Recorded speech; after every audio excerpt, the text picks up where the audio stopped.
et bienvenue dans ce 14e épisode de Purpose Info, le rendez-vous de la raison d'être.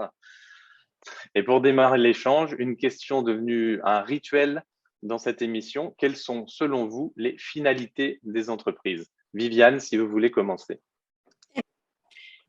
Quand on y réfléchit, cette question-là ne se posait pas avant. Parce que pour tout le monde, le but de l'entreprise, et ça la distinguait d'autres formes, comme les associations, etc., c'était de faire du profit. Je ne pense pas que cet objectif ait disparu, parce que s'il n'y a pas de profit, il n'y a pas de survie d'entreprise. Mais la question a pris, je dirais, de la densité, de l'ampleur. On a d'abord interpellé l'entreprise sur la manière dont elle faisait ce profit. Donc, c'est potentiellement la RSE au sens global, avec les perspectives, les impacts négatifs écologiques, sociaux, la limitation de ces impacts négatifs. On l'interpelle aussi sur le partage du profit, la fameuse question de l'égalité ou de la non-égalité. On n'a pas fini avec ça. Ça se traduit en gouvernance par le CNP, l'intéressement des actionnaires. Et l'idée, fondamentalement, c'est que plus le gâteau est grand, plus on peut se partager les parts de tarte. Voilà. Et puis maintenant, on a le purpose, c'est-à-dire est-ce que finalement l'entreprise n'est là que pour faire du profit, étant entendu qu'elle le fait de la manière la plus correcte possible en tant qu'acteur, membre d'une société, et en respectant ses parties prenantes, dont les actionnaires, mais pas que, et est-ce qu'elle aurait une mission? Et là, on arrive à l'interpellation de la loi Pacte en France. Pour moi, l'entreprise, elle doit créer de la valeur ou des valeurs. En fait, si elle ne crée pas de la valeur, cette valeur, elle peut être vue par l'intermédiaire des produits, et puis de plus en plus, elle va être vue au milieu de services et plus uniquement du produit. Eh bien, en fait, elle n'existe pas. Il n'y a rien à commercialiser, il n'y a rien à acheter, il n'y a rien à faire. Donc, voilà, pour moi, la finalité, c'est surtout créer de la valeur ou des valeurs. Merci à vous deux. Pour compléter cette question, selon vous, est-ce à l'État ou aux organisations, les entreprises en particulier, de prendre des décisions concernant la réduction de leurs externalités, notamment négatives, par rapport à leurs activités? Et petite question subsidiaire, vu que je sais que Viviane est très connaisseuse de ce sujet, quel rôle pour l'activisme actionnarial? Dans un monde idéal, le monde du libéralisme au sens étymologique du terme, c'est effectivement aux acteurs privés de décider de travailler, de prendre conscience et de travailler sur les externalités négatives, de compenser aussi, on pense aux émissions carbone par exemple, de faire du mécénat, bref, d'être un acteur responsable au sein d'un écosystème. Alors après, on s'aperçoit que c'est bien gentil, mais quelles que soient les problématiques, prenons celle que je connais très très bien, qui est la question de l'égalité femmes-hommes et de la mixité, mais prenons aussi climate change, avec pas mal d'épisodes et de contre-épisodes en ce moment sur la taxonomie européenne, le désengagement du charbon qui n'est pas tout à fait désengagé, le nucléaire qui refait son entrée, bref.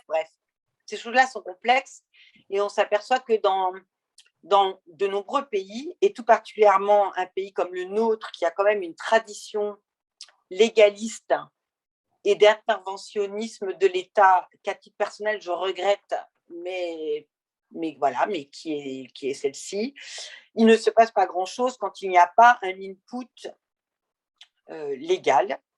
Là encore, quand on rentre dans la nuance, je préférais des incentives, par exemple des politiques d'éco-conditionnalité, dégâts-conditionnalité, de respect des droits, et ça existe au niveau européen, donc je sais que c'est possible, que des sanctions et des obligations.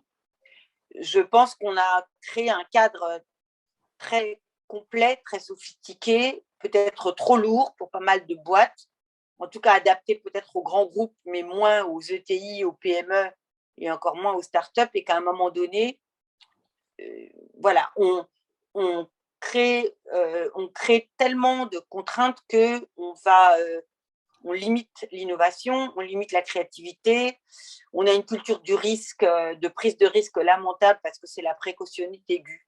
Donc, ça m'interpelle que la bonne gouvernance conduise à ça. Je ne sais pas si c'est ça l'issue. Quant à l'activisme actionnarial, qui est un facteur parmi d'autres, il a une particularité en France. On est plutôt sur de l'activisme sociétal. C'est un paradoxe, hein, plus qu'aux États-Unis. On a une minorité en fait d'actionnaires minoritaires.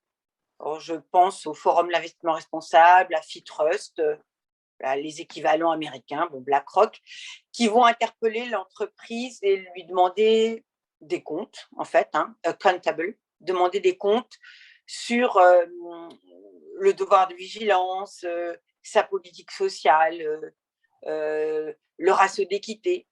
Et je pense que c'est un aiguillon supplémentaire qui va venir compléter le cadre légal et permettre une pratique de tâtonnement pour le moment, qui est intéressante. Je travaille beaucoup avec le Forum de l'investissement responsable. Donc, l'activisme actionnarial en France, parce qu'il perturbe le pouvoir du dirigeant, est souvent mal vécu, un peu comme le lobbying. J'aime bien faire ce parallèle, est mal perçu ou est connoté, alors qu'en fait, c'est pour moi un peu la mouche du coche. Et je trouve que c'est assez intéressant de voir ce qui se passe, les bonnes questions qui sont posées et la manière dont les entreprises sont obligées de répondre en s'engageant. Et je pense qu'en fait, c'est un facteur de progrès peut-être même plus intéressant que le cadre législatif. Voilà, c'est un petit peu long, pardon, mais c'était une question dense. Je vous en prie, c'est fait pour… ces débats que j'anime sont faits justement pour permettre un développement et ne pas se contenter de micro-réponses. Donc, au contraire, merci beaucoup pour ces précisions. Henri ? Oui, je pense que, comme Viviane, qu'en fait, il y a besoin de nuances. Et c'est vrai que quand on commence à laisser l'État gérer et imposer, etc., il n'y a plus de nuances. Tout le monde doit s'appliquer avec la même chose. Or, je pense qu'il est en train de se créer des marchés qui sont de plus en plus différenciés, avec une archipélisation des demandes des consommateurs qui veulent pas seulement du bio, mais aussi que l'emballage soit correct, que ça fasse pas 3 fois le tour de la planète avant d'arriver dans son assiette. Donc, il y a plein d'autres considérations à prendre en compte. Et tout ne peut pas être uniquement régulé par le gouvernement. Donc, la grosse difficulté qui va arriver dans les prochaines années, ça sera plutôt de fournir la preuve des engagements. Et ça, c'est vraiment quelque chose qui est extrêmement important. Et ça ne viendra pas non plus d'un seul référentiel. Pourquoi ? Parce que, à cause de cette archipélisation des consommateurs, eh bien, il y aura différents types de référentiels. Bien sûr, il y en a qui voudraient s'imposer, comme B Corp, par exemple. Mais qui connaît B Corp chez les consommateurs et qui va aller regarder ce que contient véritablement B Corp pour savoir si ça correspond vraiment à sa demande. Donc, je crois aujourd'hui que le pouvoir, il est dans les mains des consommateurs et que ces consommateurs sont en train de chercher et mettre en place des outils qui vont leur permettre justement de ne pas avoir uniquement des choses régulées par les gouvernements, par les instances gouvernementales. Ça, c'est pour une première chose. La deuxième chose, c'est pour la notion d'activisme actionnarial. Eh bien oui, ces consommateurs, ils sont en train de s'organiser. Ils sont en train de s'organiser, ils sont en train de découvrir le pouvoir qu'ils ont d'aller interroger les entreprises, d'aller demander des informations, d'aller réclamer quand ces entreprises ne veulent pas leur fournir des informations et même carrément d'aller dans des conseils d'administration, dans des conseils ou des revues d'actionnaires pour dire moi je pose telle question, je veux savoir ce que vous faites pour les Ouïghours, je veux savoir ce que vous faites pour vis-à-vis de tel ou tel problème. Et je pense que c'est, comme Viviane, que c'est une bonne chose que les consommateurs s'expriment. Ne pas vouloir les laisser s'exprimer, c'est au contraire éteindre un thermomètre, mais le thermomètre est là. Et c'est pas parce qu'on a éteint le thermomètre que la température n'augmente pas. Donc,